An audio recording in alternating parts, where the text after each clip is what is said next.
नमस्कार साथियों, Suryanagar unique law classes के यूट्यूब चैनल पर मैं डॉक्टर उर्मिला राठी आपका हार्दिक स्वागत और अभिनंदन करती हूँ। बात करें हम एपीओ के रिजल्ट की। आज आप लोगों ने देखा होगा मेरे स्टेटस पे, मैंने अपने स्टेटस पे जो है एक छोटा सा एक मैसेज लिखा था, please share your APO marks. और I am so lucky, I have so many student. और एक मैसेज पे सब ने अपने मार्क्स, बहुत सारे बच्चों ने अपने मार्क्स भेजे हैं।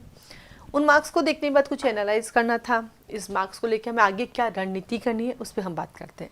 हम ये देखने की बजाय कि आरजीएस में क्या हुआ, एडीजे में क्या हुआ, हमें उनसे कोई मतलब नहीं, क्योंकि सुबह से मेरे पास मार्क्स आ रहे हैं एज वेल एज सुबह से बहुत सारे कमेंट्स आ रहे हैं, बहुत मतलब लोगों का दुख आ रहा है कि मैम ये क्या तरीका है, हो क्या रहा है। आइए हम बात करते हैं एपीओ की।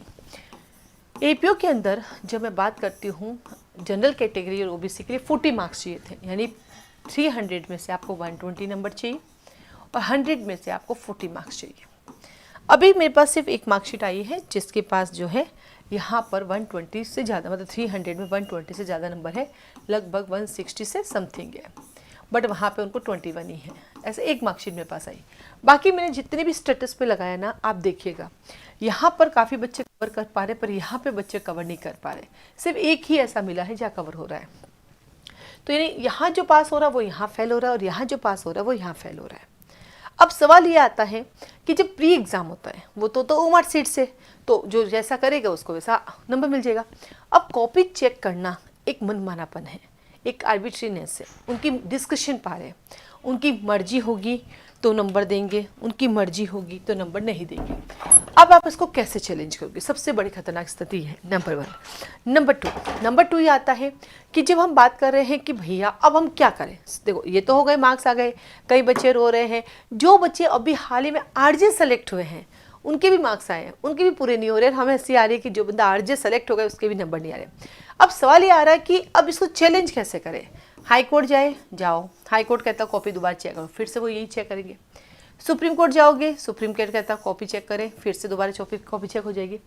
यहाँ दिक्कत ये आ रही है कि केवल क्या कॉपी चेक करने से सॉल्यूशन हो जाएगा या कि रिजल्ट रिवाइज होगा? नहीं। तो इसके लिए हमें कहाँ जाना होगा? हमें हाई कोर्ट जाना है, बाकायदा जाओ, सुप्रीम कोर्ट जाना, लेकिन हमें वहाँ जाना होगा जहाँ से ये नौकरियाँ निकाली जाती है, जहाँ से भर्तियाँ आती है। क्योंकि जब भी 5 साल में चुनाव आते हैं तो हमेशा कहते हैं हम युवाओं के लिए भर्तियाँ लेकर आएंगे, युवाओं के लिए नौकरियाँ लेकर आएंगे।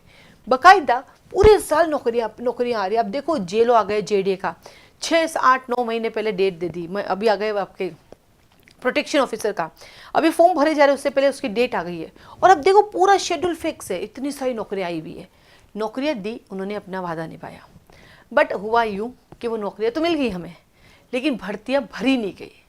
अब यहाँ सिर्फ चैलेंज इतना है कि भैया 181 समथिंग पोस्ट थी, वहाँ 4 बच्चे सेलेक्ट हुए, बाकी सारी पोस्टें हमारी पड़ी अभी भी लगभग खाली। 8, 9, 10, 11 कितनी, लगभग 177 सीटें हमारी खाली होगी लगभग। ठीक है, अब 177 सीटों को भरा जाए, ये हाई कोर्ट के डिसीजन से सिर्फ कॉपी चेक होगी, सुप्रीम कोर्ट के डिसीजन से सिर्फ कॉपी चेक होगी। ये भर्तियाँ कहाँ भरी जाएगी? जिन्होंने भर्तियाँ निकाली है। और भर्तियाँ कौन निकालते हैं? जिनको हम वोट देते हैं, हमारे मुख्यमंत्री जी। तो हम सबको अपने मुख्यमंत्री जी से मिलना चाहिए, उनसे रिक्वेस्ट करनी चाहिए कि सर भर्ती निकालने के साथ साथ भर्ती भरने का भी आदेश दिया जाए। यदि इनसे ये कहा जाए कि सारी कॉपियाँ दोबारा चेक करो और ये सीटें फुलफिल करो, तो उस थॉट से वो लोग कॉपी चेक करेंगे। अन्यथा दोबारा सुप्रीम कोर्ट के कहने पे कॉपी चेक हो जाएगी, हाई कोर्ट की हो जाएगी, रिजल्ट यही आना है। अगर सीटें भरनी हैं, अगर सीटें, जैसे राजस्थान जुडिशरी की अपनी क्वालिटी देखिए, आरजेएस राजस्थान जुडिशल सर्विसेज जो आरजेएस का एग्ज़ाम होता है, हर साल सीटें भरी जाती है। तो सीटें तो अपना आप देखो कट ऑफ कम हो गई। हमारे यहाँ पे देखो रिजर्वेशन वालों को सिर्फ 131 वाला भी जज बन गया इस बार, और 190 वाला भी रह गया क्योंकि उसकी कट ऑफ में सीटें खत्म हो गई, यानी 131 वाला भी रहा। अगर ये कह रहे थे नहीं हमें तो मिनिमम इतने चाहिए, हम तो पास ही नहीं करेंगे, तो सीटें जब नहीं भरनी होती है तो वो मिनिमम पे अटका देते हैं। जैसे कि गुजरात जुडिशरी पूरी सीटें कभी नहीं भरता, क्योंकि उन्होंने क्या क्राइटेरिया दे दिया। राजस्थान वाले कहते हैं भैया 2 पेपर मिनिमम है, बाकी 2 नॉर्मल है, और बाकी हम जो कट ऑफ जाएगी वो कर लेंगे। मिनिमम है ओवरऑल 120, बाकी कट ऑफ जाएंगे। तो उनको पता है कि हमें सीटें पूरी भरनी है। तो जहाँ सीटें भरना मैंडेटरी हो जाएगा, जहाँ सीटें भरनी है काम मैन पावर की कमी आ रही है हमारे पास, मैन पावर चाहिए ही चाहिए, ये थॉट रख के करते हैं, तो भैया कॉपी उस हिसाब से चेक होती है। और जहाँ सिर्फ भर्ती निकालनी है, सिर्फ भर्तियाँ निकालनी है और सिर्फ भर्तियाँ निकालनी है और बार बार एग्ज़ाम कराने हैं, बार बार एग्ज़ाम कराने और बार बार एग्ज़ाम कराने हैं, तो फिर रिज़ल्ट हमेशा यही आएगा, वही 4 बच्चे पास होंगे और कोई ऑप्शन नहीं है हमारे पास। तो अगर हमें लगता है कि हमारी भर्तियाँ भरी जाए, भर्ती आए यानी नौकरी आए, वैकेंसीज आए और एज वेल एज वैकेंसी भरी जाए, तो जो वैकेंसी निकालता है हमें उनसे मिलना पड़ेगा, न कि हाई कोर्ट और सुप्रीम कोर्ट। वो तो कहेंगे कॉपी चेक करो, की ना आरजेएस 2024 की इंग्लिश की कॉपी चेक की ना, सुप्रीम कोर्ट ने बाकायदा लाइव कॉपी चेक की, क्या हुआ रिजल्ट, वही का वही रह गया।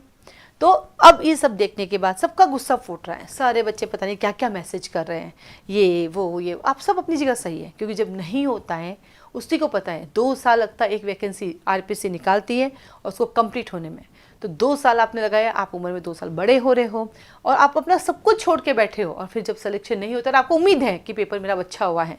आज एक बच्चे से मुलाकात हुई, वो क्लास आया था, मेरा स्टूडेंट भी रह चुका टेस्ट सीरीज का, और उसने बताया था कि वो क्लास में हमेशा बहुत अच्छे से बताता था, पेपर बहुत अच्छा भी हुआ था। उसके फर्स्ट पेपर में आए सिर्फ 58 नंबर। मैं सुन के हैरान हो गई, मैं नॉट पॉसिबल, वो टेस्ट पेपर लिखता था बाकायदा कि भैया ऐसे नहीं से, और पेपर करके बहुत खुश था, मैडम मेरा पेपर बहुत शानदार हुआ है। और उसने आरजेएस में भी दिया, क्योंकि एपीओ भी दिया, आरजेएस भी था, तो आदमी ऑब्वियसली दोनों देगा, तो आरजेएस में थोड़े से कम ना मार्क्स आए, लेकिन आरजेएस में लिखा और इसमें आए 100 में से सिर्फ 17 नंबर। मतलब उसके नंबर सुन के मैं हैरान हो गई कि हाउ, हिंदी मीडियम वाले बच्चों को तो बहुत ज़्यादा ही कम नंबर आए, बहुत ज़्यादा कम आए, लॉ में भी कम आए, हिंदी इंग्लिश में जो आए सो आए, लॉ में भी बहुत कम आए। तो उसके मैंने उसको कहा चल बेटा, एक अपन ना अपील करते हैं, अपील इन द सेंस सरकार को, कि भैया ऐसे तो हम 3 घंटे बैठ के पूरा पेपर लिखा हमने, और पूरा पेपर आता था, हमने सेक्शंस लिखे, सब सेक्शंस लिखे, कानून कभी बदला नहीं जाता, हमने कानून की हर एक चीज़ लिखी, सेक्शंस लिखे, टाइटल लिखे, सब सेक्शन लिखे, जहाँ जरूरत थी वहाँ केस लॉ भी लिखा, तो फिर हमें नंबर क्यों नहीं मिला, और क्या लिखना था, क्योंकि कानून को अपनी भाषा में तो लिख नहीं सकते, ये कोई जीके जीएस तो है नहीं कि आपने अपनी भाषा में लिख दिया, ये तो कानून है, कानून तो हम बैरक लिखे, और स्पेस उन्होंने इतना ही दिया कि कोई भी बच्चा बैरक से एक्स्ट्रा लिख ही नहीं सकता। तो फिर नंबर गए कहाँ, गलत तब होता ना, नंबर नहीं मिलता कि बच्चे ने लॉ नहीं लिखा, लॉ के प्रोविजंस नहीं लिखे, सेक्शंस नहीं लिखे। अरे मैं बच्चों को जानती हूँ, इतने सारे बच्चों को जिनके रट्टे हुए सब चीज़ें, तो पॉसिबल ही नहीं है वो बच्चा लॉ में पास नहीं हो। चलो हिंदी इंग्लिश नहीं आता हो, चलो हो सकता कम आए हो, मिनिमम मार्क्स तो आएंगे, क्योंकि मैंने आपको पहले भी कहा हिंदी मीडियम वाला इंग्लिश में हिंदी में नंबर ले आएगा, इंग्लिश मीडियम वाला इंग्लिश में, कुल मिला के जो है वो अपना 40 नंबर तो ले ही आएगा। और कई बच्चों का है, मेरे स्टेटस देखो, जो मेरा स्टेटस देख सकते हैं जाके देखो, सुबह से मैं मार्कशीट लगा रही हूँ, सबके नंबर लगा रही हूँ। जो मेरा व्हाट्सएप स्टेटस नहीं देख सकते वो मुझे मैसेज करें, उनका नंबर सेव कर लूँगी, आप भी देख पाओगे। लेकिन हाँ, ये भी ध्यान रखना, मेरे व्हाट्सएप स्टेटस में ये सब अपडेट होते हैं, नोटिफिकेशन होते हैं, लेकिन एज वेल एज मेरी क्लास का उसमें एडवर्टाइजमेंट भी होता है। अगर आप मेरी क्लास के एडवर्टाइजमेंट से इरिटेट होते हो तो फिर आप मुझे मैसेज मत करना। बाकी नोटिफिकेशन, नंबर्स, जो भी चीज़ें मुझे पता चलती है, मैं हर चीज़ अपने स्टेटस पे डालती हूँ ताकि बच्चों को उसको बेनिफिट मिल सके, तो उसको चेक कर सकते हैं। इतने सारे बच्चों ने नंबर डाले, और कई बच्चे हैं जो कि लैंग्वेज पेपर में क्वालिफाई किए हैं, ठीक है। और अभी मेरे पास सिर्फ एक नंबर एक आया है, वो भी किसी ने भेजा है मुझे, कि एक ऐसा बच्चा है जिसके पास लॉ में पास है लेकिन वो लैंग्वेज में फेल है। बाकी सुबह से अभी तक जो भी आया है लॉ में एक भी पास नहीं दिखा मुझे वहाँ पर, ठीक है। तो इसमें एक ही है कि आपको जाना है सरकार के पास, यानी मुख्यमंत्री जी के पास जाइए, उनसे रिक्वेस्ट कीजिए, वही आपकी मदद करेंगे। वो एक बार कह देंगे आरपीसी को कि ये भर्तियाँ भरी जानी चाहिए, तो ये उस हिसाब से कॉपी दोबारा चेक हो सकती है और आपका 100% सिलेक्शन हो सकता है। तो ये था आज का ओवरव्यू कि नंबर वाकई बहुत खतरनाक, ऐसे नंबर देख के लगा कि हमें लिख के ही नहीं आएगा, 3 घंटे बैठ के क्या किया, हर किसी के मुंह से था मैंने 3 घंटे बैठ के मैं क्या किया जब ये पेपर, क्योंकि हर बच्चे को बताता बहुत अच्छा पेपर, क्वेश्चन इतने ईजी थे। किसी ने कहा मैम इतना ईजी पेपर भी नहीं था, बट इतना टफ भी नहीं था, जैसे सिविल 1 आरजेएस का आया उतना टफ भी नहीं था।